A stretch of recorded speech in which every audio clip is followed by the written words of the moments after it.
Welcome back to another episode of English Listening Podcast. Today we're going to discuss an important and often overlooked topic: why therapy doesn't work for Asians.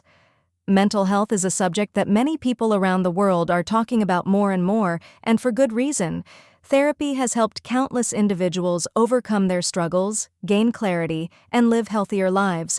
However, there's an interesting phenomenon happening within many Asian communities where therapy doesn't seem to work as effectively, or at all, for some individuals. But why is that? Let's start with cultural factors. In many Asian cultures, mental health is often seen as a private matter, something that should be kept within the family, or better yet, something to be ignored.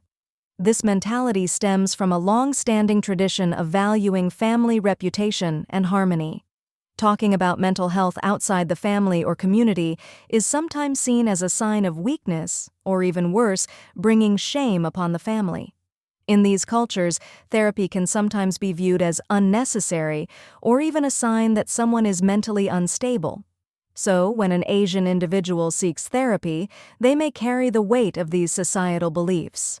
This means they're not only confronting their personal struggles, but also dealing with the pressure of meeting expectations from their families and communities. Another significant factor is the lack of mental health education. In many Asian countries, there's a real gap when it comes to understanding mental health.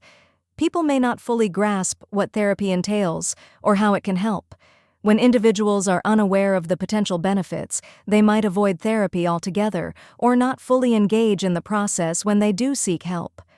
Language and communication barriers are also crucial to consider. Therapy in Western countries is often based on a direct, open style of communication that can be very unfamiliar to some Asians. In many Asian cultures, there's a greater emphasis on indirect communication, and discussing personal feelings or traumas openly may feel uncomfortable or even disrespectful. This can make it challenging to connect with therapists, especially if the therapist is unfamiliar with these cultural nuances. Another aspect is the idea of respect for authority. In many Asian cultures, there is a deep respect for elders and figures of authority. This means that therapy, which involves questioning and exploring one's emotions and past experiences, might conflict with the traditional belief that you should not question authority or the wisdom of those who came before you. Therapy can feel like a violation of this unwritten rule, leading some people to reject it altogether. So, what can be done to bridge this gap?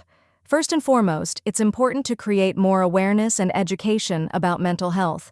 We need to help people understand that therapy isn't about being weak or crazy. It's simply a tool to help individuals grow, heal, and become more in tune with their emotions and mental well-being. Therapists, too, need to be more culturally sensitive and aware of these differences. A therapist's role is to create a safe, non-judgmental space for people to open up, but they also need to recognize that not everyone will feel comfortable with the same methods. Incorporating cultural understanding into therapy can be key to helping people feel more at ease. Ultimately, the goal is to help Asians, and people from all cultural backgrounds, realize that mental health is just as important as physical health. Therapy doesn't work for everyone, but the more we understand and talk about it, the better we can support those who need it. That's all for today's episode. If you found this topic interesting or helpful, feel free to share it with others. And as always, don't forget to tune in next week for more discussions right here on English Listening Podcast. Until then, take care and be kind to your mind.